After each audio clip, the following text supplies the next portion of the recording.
ብሬስ ማሰር ብቻ ጥርሳችሁ ላይ ምንም ለውጥ አያመጣም። ቀጥሎ ይህንን ካላደረጋችሁ ይህ ሪቴነር ይባላል። ብሬስ ህክምና ከጨረሳችሁ በኋላ ሐኪማችሁ የሚያዝላችሁ ሲሆን በሁለት አይነት መልኩ ይታዘዛል። አንደኛው ፊክስድ ሪቴነር ሲሆን እዛው ጥርሳችሁ ላይ የሚሰራ በምትበሉም ሰዓት በምትጠጡም ሰዓት የማታወጡት ነው። ይህኛው ደግሞ የምታዩት ሪሙቨብል ሪቴነር ነው። ይህ ሪሙቨብል ሪቴነር ስትበሉና ስትጠጡ ትኩስ ነገር ስትጠቀሙ ታወጡታላችሁ። ከዛ ውጪ ፕሮፐርሊ የምትጠቀሙት ይሆናል። ታዲያ ይህንን ሪቴነር በአግባቡ ባለማድረግ ጥርሳችሁ ወደ ነበረበት ወደ ቀድሞ ችግር ሊመለስ ይችላል። ስለዚህ ከብሬስ ህክምና በኋላ የታዘዘላችሁን ሪቴነር በአግባቡ በማድረግ ጥርሳችሁ ወደ ቀድሞ እንዳይመለስ እንዳማረበት እንዲቆይ ማድረግ ትችላላችሁ። ኢምፕላንት መሰራት ላሰባችሁ ሰዎች ትክክለኛውን የኢምፕላንት አሰራር ዛሬ ማሳያችሁ ይሆናል። ኢምፕላንት ያለ ደጋፊ ጥርሳችን በወለቀበት ቦታ ላይ እዛው ቦታ ላይ የምንተካበት የህክምና አማራጭ ነው። በመጀመሪያ ኮንሰልቴሽን ያስፈልገናል። ምን እንደሚሰራልን በሰውነታችን ውስጥ ያለውን ንጥረ ነገር ቫይታሚን ዲ የተለያዩ ነገሮችን ቼክ ማድረግ ይኖርብናል። በመቀጠል ዴንቲስቱ የአፋችሁን ስታተስ በማየት ሲቢሲቲ ኤክስሬ ያዝላችኋል።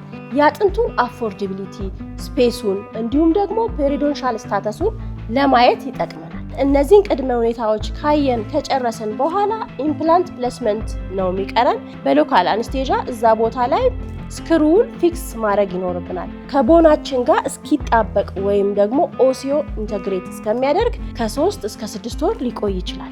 ሂል ካደረገ ከጨረሰ በኋላ አበትመንት የሚባለው ኮኔክተር ኢምፕላንቱንና ክራውኑን የሚያገናኝ ኮኔክተር ስለሆነ እሱን ፊክስ ከተደረገ በኋላ ክራውኑ በላቦራቶሪ ፕሮሰስ ተደርጎ ይመጣና ስካን በመደረግ ጥርሳችን ውስጥ ክራውን በዚህ መልኩ ፊክስ ይደረጋል ማለት ነው። ለምሳሌ ፍሮንት ቲዝ ኢምፕላንት ፊክስ የምናደርግ ከሆነ ናቹራል ሉክ ያለውን ዚርኮኒያ መጠቀም እንችላለን።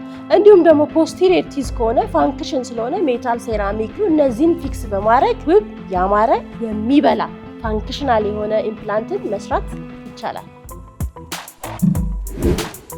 ሰርድ ሞላር ወይም ደግሞ ዊዝደም ጥርስ ብለን የምንጠራው ጥርስ መቼ መነቀል አለበት ወይም ደግሞ በምን አይነት ሁኔታ ልንተወው እንችላለን? ታዲያ ይሄ ዊዝደም ጥርስ ወይም ደግሞ ሰርድ ሞላር የሚበቅልበት የእድሜ ክልል ከ17 ዓመት እስከ 25 ዓመት ባለ ጊዜ ውስጥ ሲሆን ይህም ጆቦን እድገቱን ጨርሶ ለሰርድ ሞላር ስፔስ ክሬት የሚያደርግበት ስለሆነ በዛን ሰዓት ሰርድ ሞላር መብቀል ይጀምራል።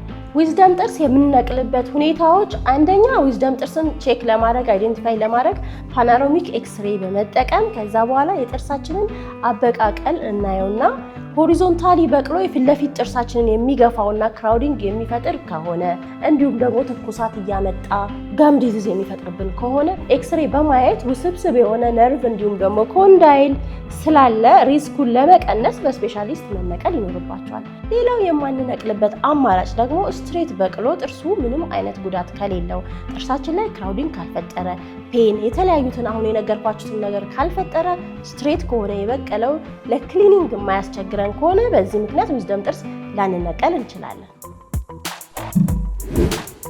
ድዳችሁን የሚያማችሁ ሰዎች ይህን ቪዲዮ በፍጹም እንዳታሳልፉ። ዛሬ 3ቱን የድድ ህመም ደረጃዎች እንዲሁም ደግሞ መፍትሄዎቻቸውን የምነግራችሁ ይሆናል። የመጀመሪያው ስቴጅ ኤርሊ ወይም ደግሞ ጂንጂቫይተስ ይባላል። በዚህም ጊዜ ድዳችን በቀላሉ የመድማት እንዲሁም ደግሞ የመቅላት ብሎም አበጥ የማለ ምልክት ሊያሳይ ይችላል። ሁለተኛው ስቴጅ ደግሞ ሞዴሬት ፔሪዶንታይተስ በመባል ይታወቃል። በዚህም ጊዜ የአፍ ጠረን እንዲሁም ደግሞ የድድ መሸሽ ብሎም ደግሞ የጥርስ መነቃነቅን ሊያስከትል ይችላል። ሶስተኛው ስቴጅ ሲቪየር ፔሪዶንታይተስ ይባላል። ታዲያ በዚህ ስቴጅ ላይ መግል መቋጠር፣ ማበጥ እንዲሁም ደግሞ አደገኛ የሆነ ህመም፣ መብላት፣ ማኘክ፣ መቸገር እንዲሁም ደግሞ ጥርስን እስከ ማሳጣት ደረጃ ድረስ ሊያደርሰን ይችላል። ታዲያ ይህ የድድ በሽታ በጊዜ ካልታከመ ለሌሎች ህመሞች ሊያጋልጠን ይችላል። ለስኳር፣ ለልብ ህመም እንዲሁም ደግሞ በእርግዝና ጊዜ ኮምፕሊኬሽን ሊፈጥርብን ይችላል። ታዲያ እንደዚህ አይነት የድድ በሽታ ያለባችሁ ሰዎች እዚህ ያኔክ ስፔሻሊቲ በመምጣት ኤርሊ ስቴጅ ላይ ድዳችሁን በመታከም ከነዚህ ሁሉ ችግሮች ነፃ መሆን ትችላላችሁ። ብሬስ፣ ቦንዲንግ ወይስ ቬኒር የትኛውን ልሰራ?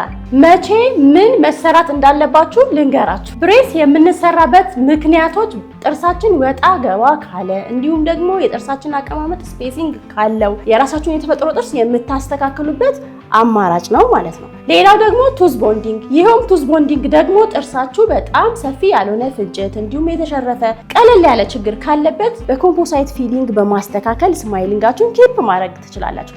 ታዲያ ይህ ቱዝ ቦንዲንግ is not permanent ቋሚ አይደለም ማለት ፌድ ሊያደርግ እንዲሁም ሊለቅባችሁ ይችላል። ሶስተኛው ቬኔር ሲሆን ይሄውም ደግሞ በአብዛኛው ሰው በአሁኑ ሰዓት ተመራጭ የሚያደርገው ነው። ይሄውም ራዲካሊ ፈገግታን ስለሚቀይር እንዲሁም ደግሞ ቅርጹንም ከለሩንም አቀማመጡንም ድራማቲካሊ ስለሚቀይር የብዙዎች ምርጫ ሆኗል ማለት ነው። ታዲያ እነዚህን 3 የህክምና አማራጮች እዚሁ በያኔት ዴንታል በስፔሻሊስት ሐኪሞቻችን ማግኘት ትችላላችሁ።